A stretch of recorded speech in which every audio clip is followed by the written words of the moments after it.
മാമ്പഴ പ്രഥമൻ. അൽഫോൻസോ മാംഗോ വെച്ചിട്ടാണ് ഇന്ന് പ്രഥമൻ ഉണ്ടാക്കുന്നത്. 4 എണ്ണം എടുത്തു വെച്ചിട്ടുണ്ട്. ഇനി അതെല്ലാം ഒന്ന് കട്ട് ചെയ്തെടുക്കാം. ഇനി വേണ്ടത് കറുത്ത ശർക്കരയാണ്. കറുത്ത ശർക്കര തന്നെ എടുക്കണം. മറയൂർ ശർക്കരയാണിത്. കുറച്ച് വെള്ളം ഒഴിച്ച് മെൽറ്റ് ചെയ്തതിന് ശേഷം അരിച്ചെടുക്കണം. ഫ്ലെയിം ഓൺ ചെയ്ത് കൊടുത്തു. ബ്രാൻഡഡ് കമ്പനീസിൻ്റെ ജാഗറി പൗഡർ വാങ്ങാൻ കിട്ടും. അതുപയോഗിക്കുവാണെങ്കിൽ മെൽറ്റിങ്ങും അരിച്ചെടുക്കലുമൊക്കെ ഒഴിവാക്കാം. അരിച്ചെടുക്കുന്നത് കല്ലും കരടുമൊക്കെ ഒഴിവാക്കാൻ വേണ്ടിയിട്ടാണ്. സ്റ്റീൽ സ്ട്രെയിനർ തന്നെ ഉപയോഗിക്കണം. പ്ലാസ്റ്റിക് ആണെങ്കിൽ ഉരുകിപ്പോകും. അരിച്ചതിന് ശേഷം മാറ്റിവെക്കാം. ഇനി ലോ ഫ്ലെയിമിൽ നെയ്യ് ചൂടാക്കി കുറച്ച് തേങ്ങാക്കൊത്ത് വറുത്തെടുക്കാം. ഹൈ ഫ്ലെയിമിൽ വറുത്തെടുക്കാൻ നോക്കിയാൽ കരിഞ്ഞു പോകും. ബാക്കിയുള്ള നെയ്യിൽ കുറച്ചുകൂടി നെയ്യ് ഒഴിച്ചതിന് ശേഷം കാഷ്യൂ നട്ട്സ് കൂടി വറുത്തെടുക്കാം. ഇതും ലോ ഫ്ലെയിമിൽ തന്നെയാണ് വറുത്തെടുക്കേണ്ടത്.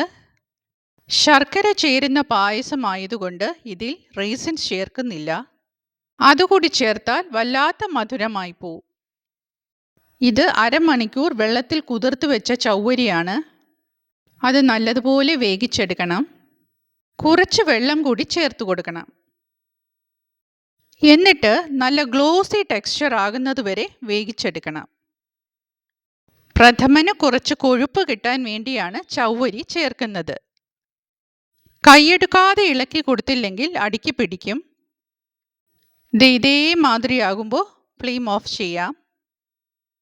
തണുത്ത് വരുമ്പോൾ ഇതേമാതിരിയാകും. ഉരുളി ചൂടാക്കി നെയ്യ് ഒഴിച്ചു കൊടുക്കുകയാണ്. ചുവട് കട്ടിയുള്ള അലുമിനിയം പാത്രമായാലും മതി. നെയ്യ് ചൂടായി കഴിയുമ്പോൾ മാങ്ങ അതിലേക്ക് ഇട്ട് കൊടുക്കാം. മാങ്ങ നല്ലതുപോലെ ഒന്ന് വരട്ടിയെടുക്കണം.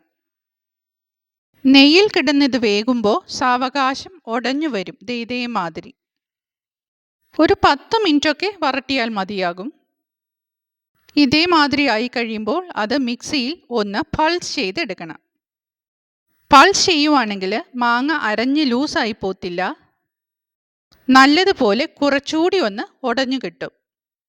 അങ്ങനെയാ വേണ്ടതും. തണുത്ത് കഴിഞ്ഞിട്ടേ അരച്ചെടുക്കാൻ പാടുള്ളൂ കേട്ടോ. അല്ലെങ്കിൽ എല്ലാം കൂടി തെറിച്ച് പുറത്തേക്ക് ചാടും. 3 പ്രാവശ്യം പൾസ് ചെയ്തെടുക്കണം. അങ്ങനെ പൾസ് ചെയ്തെടുത്ത മാങ്ങയാണ് തിരിച്ച് ഉരുളിയിലേക്ക് ഇട്ട് കൊടുക്കുന്നത്. അരച്ചിരുന്നെങ്കിൽ ഇതിപ്പോൾ ജ്യൂസ് പോലെ ആകുമായിരുന്നു. ഇനി അതിലേക്ക് ശർക്കരപ്പാനി ഒഴിച്ചു കൊടുക്കണം. ഫ്ലെയിം ഓൺ ചെയ്തു കൊടുക്കാം. ഇനി ശർക്കരപ്പാനിയിൽ ഇത് വരട്ടിയെടുക്കണം. കൈയെടുക്കാതെ ഇളക്കി കൊടുത്ത് അത് നല്ലതുപോലെ ഉടഞ്ഞു ചേരണം ശർക്കരപ്പാനിയിൽ. കുറച്ച് മാങ്ങയുടെ പീസസ് ഇതേമാതിരി കിടക്കുന്നത് നല്ലതാണ്.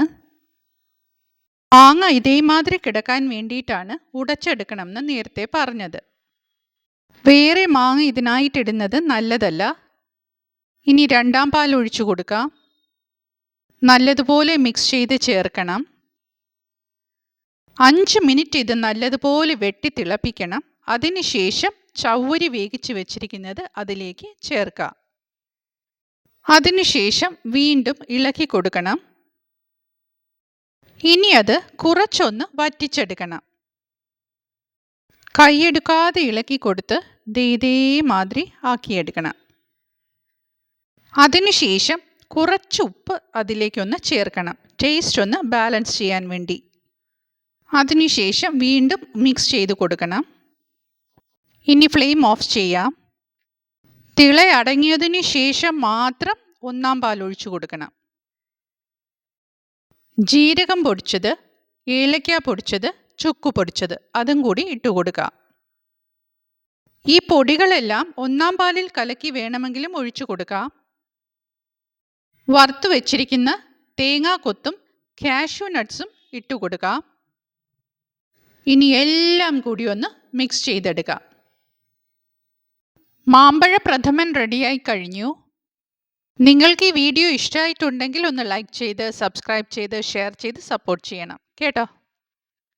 മറ്റൊരു നല്ല റെസിപ്പിയുമായി വീണ്ടും വരാം. Thank you.